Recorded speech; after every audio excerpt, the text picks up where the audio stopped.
अब ये कारोबार है, वो पेशा नहीं है या वो ज़ात नहीं है।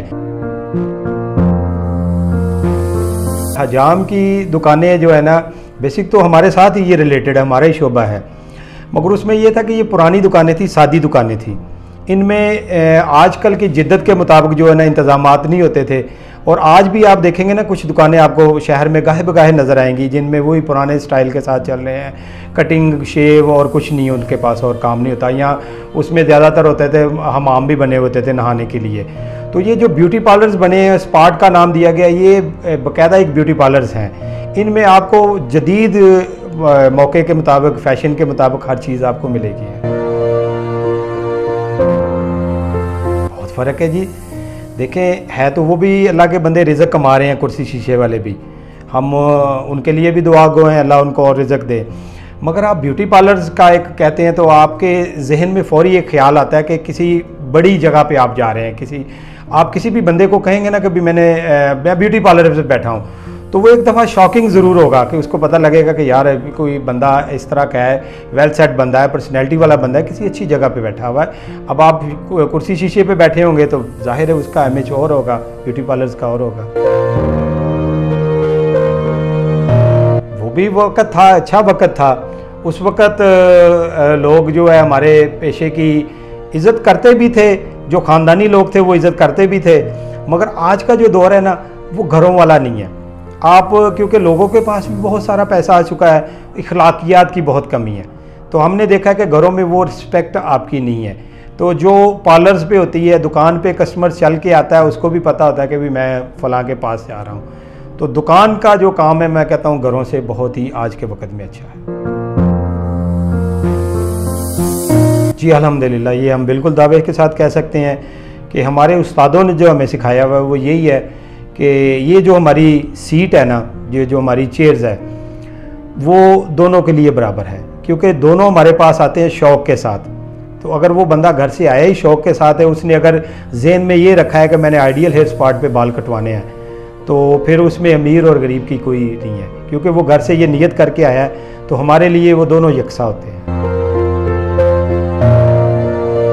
हम मानते हैं कि भाई 50 भी हैं, इससे कम भी हैं, कोई इससे अच्छे ज़्यादा भी ले लेते हैं। इसमें फ़र्क सिर्फ ये आ जाता है कि आप इंस्ट्रूमेंट का फ़र्क लगा सकते हैं, माहौल का फ़र्क लगा सकते हैं। आपने मेरी शॉप पे देखा है कि माशाल्लाह हर चीज़ जो है ना हमने एंटी बैक्टीरियल रखी हुई है। फिर एसी लगे हुए हैं, यूनिफॉर्म में सारे लड़के हैं, इनको हम बहुत ज़्यादा जो है ना सैलरीज भी देते हैं, इसलिए हमें फिर जो है ना वो कम रेट तो सूट भी नहीं करते। प्लस ये है कि मैं सबसे जो ज़्यादा बताऊंगा कि मेरे पास जो इंस्ट्रूमेंट चीज़ें हम यूज़ करते हैं वो सारी इंपोर्टेड चीज़ें होती हैं, लोकल हम कोई ब्रांड यूज़ नहीं करते, इसलिए हमें रेट उनसे थोड़े डिफरेंट रखने पड़ते हैं। ये काम तो हवाई रिज़्क़ है, इसमें कुछ नहीं आप कह सकते। काम जैसे हम कहते हैं, मेरा एक मैं मिसाल देता हूँ लोगों को कि हवा चलती है ना तो सारे कोनों में जाती है। कारोबार के मुल्क में माहौल अच्छे होना तो हमारा भी माहौल अच्छा होता है। हमारे पास कस्टमर माह में अल्हम्दुलिल्लाह हम कह सकते हैं 10-15 हज़ार भी आ जाते हैं। हमारा रोज़ की एवरेजन कस्टमर तकरीबन 500-600 कस्टमर है, अगर काम अच्छा हो तो। अगर काम ही नहीं है तो फिर हम 100-200 को भी तरस रहे होते हैं, ये भी बड़ी मुश्किल हो जाता है जी। अल्हम्दुलिल्लाह मैं टैक्स होल्डर हूँ और बाकायदा मेरा FPR में नाम है और मैं बिल्कुल टैक्स पे करता हूँ। और मेरे बहुत से साथी जो हैं अच्छे पार्लर्स जिनके हैं वो बाकायदा टैक्स पे करते हैं। पहले जब ये फेशियल स्टार्ट हुआ था ना, तो पहले 1-2 क्रीमें सिर्फ आई थी, 1-2 क्रीमें आई थी। वो स्क्रब ज़्यादातर यूज़ होता था, क्लिनजर और स्क्रब, और बड़ी मुश्किल है कोई बाकायदा फेस वॉश कर दिया तो वो। अब वो बाकायदा इसका पूरा एक फेशियल का सेट आ चुका है जिसमें तकरीबन 7 किस्म की चीज़ें होती हैं, वो आपकी स्किन के मुताबिक तैयार की गई हैं। तो इसलिए बहुत जिद्दत आ चुकी है। पहले फेशियल होता था 1 किस्म का, अब फेशियल है को 5 किस्म के। वाइटनिंग है, एक्नी है, फिर ये जो छाइयाँ पड़ जाती हैं उनके लिए, फिर उस सबसे बड़ा जो आजकल आ रहा है रिंकल फ्री फेशियल्स आ रहा है कि बहुत से लोगों के जो है ना ये रिंकल पड़ना शुरू हो जाते हैं, लाइनें पड़नी शुरू हो जाती हैं, उसको ख़त्म करने के लिए। फिर हर्बल फेशियल है, जो लोग केमिकल यूज़ नहीं करवाना चाहते, वो कहते हैं कि हमें हर्बल कीजिए। तो हर्बल में ये जो हम रोज़मर्रा जो चीज़ें खाते हैं उनको यूज़ करते हैं। ये बिल्कुल लोगों ने पहले देखा ही नहीं था, आज हम हर्बल्स के साथ भी फेशियल्स करते हैं। आजकल के लिहाज से तो नौजवान जो हैं वो बहुत ज़्यादा जो हेयर स्टाइल को दे रहे हैं, क्योंकि हेयर स्टाइल की एक बहुत सी समझ लें मार्केट बन चुकी है। ज़्यादातर लड़के जो है ना वो रफ़ कटिंग और जो चल रही है ज़्यादातर यहाँ पे झेलम में जो हमारे कॉमन है वो ब्लेंडिंग चलती है, और ये हेयर स्टाइल के ऊपर ज़्यादा है। उसके बाद दूसरे नंबर पे आप कह लें फेशियल के ऊपर आते हैं, ज़्यादा हेयर स्टाइल को तरजीह देते हैं। इस्लामी नुक्ता नज़र को देखेंगे तो बिल्कुल हम गलत करते हैं, मगर आप रिज़्क़ की तरफ देखेंगे तो फिर मजबूरी है हमारा ये काम करना। हम बिल्कुल, मैं आपको कह सकता हूँ कि अल्लाह से माफ़ी भी मांगते हैं, कुछ काम ऐसे कमे करने पड़ते हैं जो हमारे शरा में नहीं है, दीन में नहीं है, मगर हमें मजबूरी करना पड़ता है। क्यों कि अगर मैं नहीं करूँगा तो वो किसी और के पास चला जाएगा। तो लड़के हैं आजकल के, हम समझाते हैं, उनको समझाते भी हैं कि यार ये ना करें, बेहतर है, मगर वो जो बज़िद है तो फिर हमें करना पड़ता है, मजबूरी बहुत ज़रूरी है। और मैं ये आपके चैनल के तवज्जुह से कहूँगा, जो लोग सुनेंगे, कि झेलम में इस चीज़ की बहुत कमी है। लाहौर में मैं बाकायदा एक इदारा बनाया हुआ था, चलाता था, Lahore hair and beauty institute के नाम से, और मैं फ़ख्र से कह सकता हूँ कि मेरे लाहौर में गिरदो नवा में हज़ारों के हिसाब से शागिर्द लड़के और लड़कियाँ मौजूद हैं जिनको हमने अपने इंस्टीट्यूट से सिखाया है। जो कि मैं पिछले 20 साल हो गए हैं मुझे झेलम शिफ्ट हुए मैं देखता हूँ कि यहाँ कोई ऐसा इदारा नहीं है। कुछ कमी है शहर के लोगों की भी जो इस तरफ तवज्जो नहीं देते। मैंने 1-2 दफ़ा कोशिश की है बनाने की, मगर मुझे इसमें कोई कामयाबी नहीं मिली, क्योंकि लोगों का रुझान ज़रा कम है इस तरफ।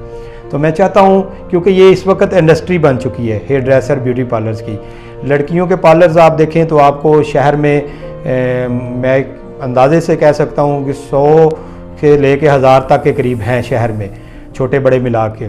तो इस तरह आप जेंट्स के भी देखें तो ये भी बहुत तादाद में आ चुके हैं। इसका मतलब है कि आप एक शहर को ले लें, ये झेलम शहर को छोटा शहर है, तो बड़े शहरों में चले जाएँ, लाहौर, गुजरांवाला, फैसलाबाद, पिंडी, तो उसमें आपको ये हज़ारों की तादाद में मिलेंगे। ये एक इंडस्ट्री बन चुकी है। उन हर शहर में ये ना कॉलेज मौजूद है, इंस्टीट्यूट मौजूद है, जो कि झेलम में नहीं है। तो मेरी एक ख्वाहिश है कि झेलम में एक इंस्टीट्यूट बनना चाहिए। यहाँ के बहुत से लड़के और लड़कियाँ काम सीख के अब्रॉड जाते हैं, इंग्लैंड बहुत जाते हैं, तो उनके लिए एक अच्छा रोज़गार है वहाँ पे। मेरे अपने कुछ कज़न हैं, सीख के गए हैं, मेरे बहुत से शागिर्द हैं स्पेन में बैठे हैं, इंग्लैंड में बैठे हैं, जो मुझसे सीख के गए हैं और अपना रिज़्क़ कमा रहे हैं। इसके लिए एक अच्छा एक इंस्टीट्यूट होना चाहिए झेलम। देखिए, शादी तो 2 लोगों की होती है ना, मेल और फीमेल है। तो जहाँ पर दुल्हन जाती है पार्लर्स में तैयार होने के लिए, घंटों लगा के आती है, तो ये आपकी एक ख़ास दिन होता है। ये एक ऐसा दिन है कि आप, अल्लाह आपको ज़िंदगी दे, जो भी दूल्हा है उसने 80-90 साल पता नहीं कब तक ज़िंदा रहना है, तो उसके बच्चे भी जवान हो जाते हैं। वो भी बार बार पिक्चर्स देखते हैं, आजकल मूवी बनती है, मूवी देखते हैं, उसमें वो देखते हैं कि मेरे वालिद मेरी वालदा उस वक़्त कैसे लग रहे थे। अब वो वक़्त नहीं है, देखिए तब वो जिद्दत नहीं थी, वो चीज़ें नहीं थी। आज जबकि हर चीज़ मौजूद है, तो फिर क्यों ना ये काम किया जाए। हाँ, मेल का जो काम है वो मेल की हद तक रहना चाहिए। इतना को मेकअप अच्छा है कि जो आपको कैमरे के ऊपर आने के लिए मुनासिब हो, स्क्रीन के ऊपर मुनासिब हो। अब मेल को आप फीमेल में कन्वर्ट कर दें तो वो अच्छा नहीं है। मेल के लिए ज़रूरी है कि अच्छा मेकअप अच्छी जगह से ज़रूर हो। नहीं, ऐसा नहीं है, ये कॉन्सेप्ट गलत है। और दुल्हन की, हाँ देखें, वो भी हमारे शोबे से रिलेटेड है। दुल्हन की फ़ीस मैं देखता हूँ कि एक नॉर्मल सा भी पार्लर है गली महल्ले का भी, तो वो भी 10,000 से अबव ही लेता है। और बड़े पार्लरों में चले जाए ब्रांडेड, तो वो तो आप छोड़ देना, वो 25-30 हज़ार वाली बात है।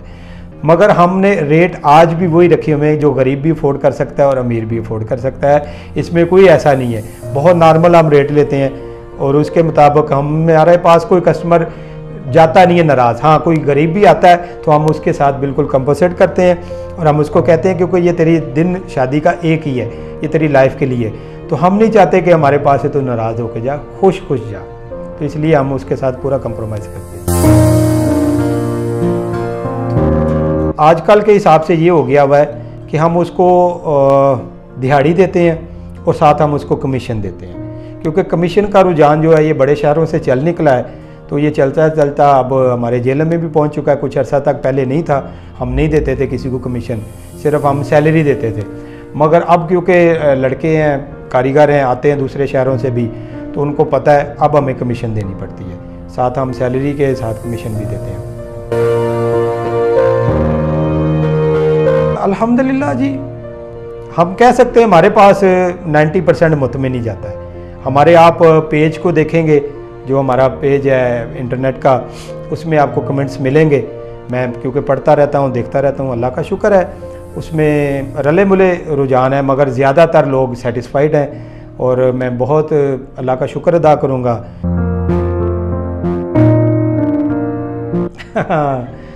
ऐसा होता है बहुत से लोग, मैं मजाक के तौर पे भी कह सकता हूँ, ये रियलिटी भी है कि बहुत से लोग ऐसे आते हैं, उनकी मैं फिर वो कहूँगा माजरत, मैं अल्लाह से डर के भी कहता हूँ कि उस तरह की ना तो शक्ल होती है ना उस तरह के बाल होते हैं, तो आके ख्वाहिश ऐसी कर पड़ते हैं, कह देते हैं जी मुझे तो वो शाहरुख खान बना दो, हाँ मुझे तो वो फलां स्टार बना दो।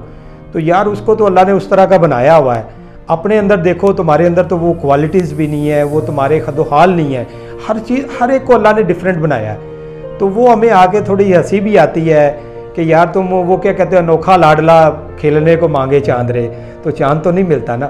तो उस पर हमें काफ़ी दफ़ा हमें उस बंदे से थोड़ा हो भी जाता है कि हम उसको समझाते हैं कि यार आप नहीं ये बन सकते, मगर उसके वो बज़िद होता है। तो वो जब बार बार आके हमें तंग करता है तो फिर हम कहते हैं यार इसे जान ही चढ़ाओ किसी तरीके से।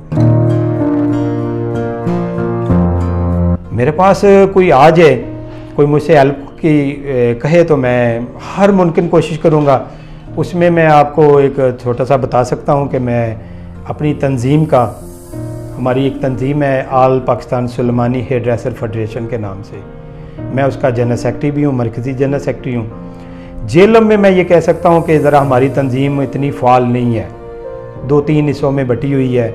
मैं कोशिश कर रहा हूँ कि इनको एक प्लेटफार्म में लेके आऊँ। तो मेरे पास भाई जो भी आता है मैं उसकी पूरी हेल्प करता हूँ।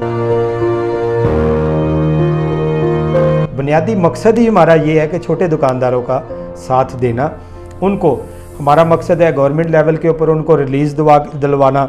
अगर किसी को कोई प्रॉब्लम है, टैक्स प्रॉब्लम है, बेजा कोई उसको तंग करता है, कोई बेजा उसको तंग करता है, उसके लिए हम स्टैंड लेते हैं और उनके हर मामलात में। वैसे तो हमारी तंजीम आज तक, ये मैं आपके चैनल के तवस्सुल से पूरे जेलम में जो लोग सुनेंगे उनको कह सकता हूँ, अल्हम्दुलिल्लाह अल्हम्दुलिल्लाह, हम आज तक 300+ लड़कियों की शादी करवा चुके हैं। हमारी तंजीम यतीम और बेवा बच्चियों की 300 से ज़्यादा हम शादियाँ करवा चुके हैं। हर साल हम गुजरांवाले में ये एक बहुत बड़ा हम प्रोग्राम करते हैं जिसमें 15 से 20 बच्चियों की हर साल शादी कराते हैं। आज तक हम 300 से प्लस शादियाँ करवा चुके हैं। उसका रिकॉर्ड मेरे पास मौजूद है, कोई भी देखना चाहे हम उसको दिखा सकते हैं। तो जेलम में आपको बताया कि ज़रा तंजीम फ़ाल नहीं है, कम लोग हैं जो मेरा साथ देते हैं, मगर पूरे पाकिस्तान ने अल्हम्दुलिल्लाह मुझे चुना हुआ है। मैं मरकज़ी जनरल सेक्रेटरी हूँ, हमारे पास फंडिंग है, हर चीज़ है। मैं जेलम के लोगों से रिक्वेस्ट करूँगा कि मेरा साथ दें, हम उनको इंशाल्लाह उसी प्लेटफार्म पे लेके जाएंगे जहाँ पे हम काम कर रहे हैं। आजकल तो बहुत होना शुरू की है। अब जैसे कि हमारी आपको बताया तंजीम है, बहुत बड़ी हो गई है। KPK के जो हमारे बंदे हैं, KPK के खैबर पख्तूनख्वा के, अभी हमारे ये कल परसों अजमल वज़ीर साहब जो उनके वज़ीर हैं, उनके साथ खड़े थे और बाकायदा उन्होंने इतनी मीटिंग्स की है वज़ीर आला के साथ भी, दूसरों के साथ भी। अब उनको पता चल गया कि यार ये छोटे आम लोग नहीं है, ये तो हज़ारों की तादाद में है। मैं जैसे आपको बताया कि हम एक घर के भी 5 वोट लगाएं तो कहाँ तक जाते हैं। तो सियासत अब इन्वॉल्व होना शुरू होगी, हमारे प्रोग्रामों में ये लोग आते हैं। जी अल्हम्दुलिल्लाह बिल्कुल करते हैं। मेरे पास उनके जितने भी SOPs हैं उनके लेटर पड़े हुए हैं और मैंने सब लड़कों को अपने तायद की हुई है कि बिल्कुल उसके ऊपर हमने फॉलो करना है, क्योंकि महकमा सेहत के अंडर हम आते भी हैं। महकमा सेहत के हमें लेटर भी, लाइसेंस भी जारी हुए हैं। इसके मुताबिक मैं कहता हूँ कि हमें चाहिए, क्योंकि हमारा भी तो एक ख़ानदान है ना। ज़िली इंतज़ामिया तंग नहीं करती, मगर मेरी एक ख्वाहिश है, अगर मैं आप इजाज़त दें तो कह सकता हूँ, मेरी एक ख्वाहिश है अपने हेयर ड्रेसर भाइयों के लिए भी और ब्यूटी पार्लर्स वाली जो हमारी बहनें चलाती हैं उन सब के लिए भी। एक तो ये अभी जो गवर्नमेंट का SOPs है उसके ऊपर अमल करें। दूसरा ये कि हमारे लाइसेंस होना चाहिए। मैं इसके हक़ में हूँ कि हमारे पार्लर्स के लाइसेंस कोई नहीं है। अगर इंतज़ामिया ये मेरा इंटरव्यू सुने, ये मेरा मैसेज सुने, तो बिल्कुल इसकी तरफ गौर करे। इसमें इंतज़ामिया को अच्छा रेवेन्यू भी इकट्ठा हो सकता है। मैं चाहता हूँ एज ए जनरल सेक्रेटरी कि हम सब का लाइसेंस होना चाहिए, हम सब के ऊपर गवर्नमेंट को चाहिए देखना कि आया ये बंदा इस काम करने के काबिल भी है या नहीं है। और होता ये है कि बहुत से लोग हमारे ही शागिर्द होते हैं, काम सीख के थोड़ा अर्सा काम सीखते हैं, दुकान बना के बैठ जाते हैं, क्योंकि इसका कोई लाइसेंस नहीं है, कोई कुछ नहीं प्रॉब्लम, कोई महकमा हेल्थ के अंडर हम रजिस्टर्ड ज़रूर है मगर हमें कोई आके चेक नहीं करता। मैं कहता हूँ, मैं आपको बिल्कुल अपना मैसेज देता हूँ कि हमें चेक एंड बैलेंस होना चाहिए, हमारा चेक एंड बैलेंस हो, हमारे लोगों को आके बाकायदा महकमा हेल्थ के लोग चेक करें। हमारी हर शॉप के ऊपर आप अरब में जाते हैं, आप यूरोप में जाते हैं तो कहीं भी ऐसा नहीं है जैसे हमारे पाकिस्तान में, तो वो क्या कहते हैं खुला छोड़ा हुआ है ना हमें, हर शोबे को ही, आप किसी भी शोबे को चले जाएँ, आप चले डॉक्टर तो डॉक्टर्स होते हैं ना, उन्होंने तो पढ़े लिखे, उनकी डिग्री लगी हुई हैं। हमारे आप जूलर लगा लें, हमारे आप कपड़े वाले लगा लें, जूते वाले लगा लें, एनीबॉडी आप बाज़ार में जाएं, शॉप्स हैं, किसी के पास कोई लाइसेंस नहीं है। तो मैं चाहता हूँ गवर्नमेंट को एक अच्छा रेवेन्यू जनरेट हो सकता है अगर गवर्नमेंट इन सब शोबों का लाइसेंस जारी करे और उनकी एक सालाना फ़ीस रखे, और उसमें यह है कि वो लोग काबिल लोग आगे आएँ जो काम कर सकते हैं। बाकी देखिए राज़िक अल्लाह है, आप अगर वो ये काम नहीं करेगा कोई और काम कर लेगा, और भूखा वो मरने नहीं लगा, क्योंकि भूख का वादा जो है ना, रोटी का खाने का वादा अल्लाह ने किया हुआ है और वो देता है। जब हर बंदे ने सुना हुआ है कि पत्थर के कीड़े को भी रिज़्क मिलता है, तो फिर हम लोग क्या हैं, हम तो इंसान हैं, हमें दो हाथ अल्लाह ने दिए हुए, हम कमा सकते हैं। मगर गवर्नमेंट का जो है, मैं कहूँगा गवर्नमेंट को चाहिए कि हमें चेक एंड बैलेंस ज़रूर करें। मुतालबा तो यही है कि हमारे जो छोटे कारोबार हैं उनके ऊपर तवज्जो दी जाए।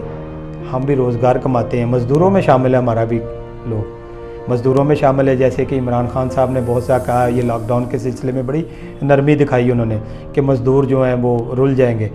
तो हमारा जो है ना, ब्यूटी पार्लर्स जिनको कह सकते हैं, बड़े जो ब्यूटी पार्लर्स हैं वो बहुत कम है, वो गिनती में आप उनको उंगलियों के ऊपर गिन सकते हैं।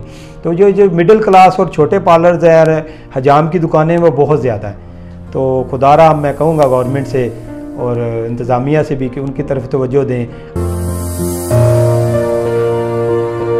मैं मादरत के साथ उन लोगों से कहूँगा कि जो लोग हमें अच्छे लफ्ज़ों में यूज़ नहीं करते, वही पुराने देहाती लफ्ज़ों में यूज़ करते हैं, उनसे कहूँगा कि बराए मेहरबानी आप वो लफ्ज़ छोड़ दें। अब ये इदारा बन चुका है, एक अच्छे लोग इसमें आ चुके हैं। अब मैं दावे के साथ कह सकता हूँ कि मेरे पास जितने लड़के हैं वो बहुत सी बरादरियों से तल्लुक़ रखते हैं, जट बरादरी से है, गुजर बरादरी से, मुख्तलिफ ज़ातों से है। तो अब ये कारोबार है, वो पेशा नहीं है या वो ज़ात नहीं है। तो बराए मेहरबानी उन लफ्ज़ों को छोड़ें।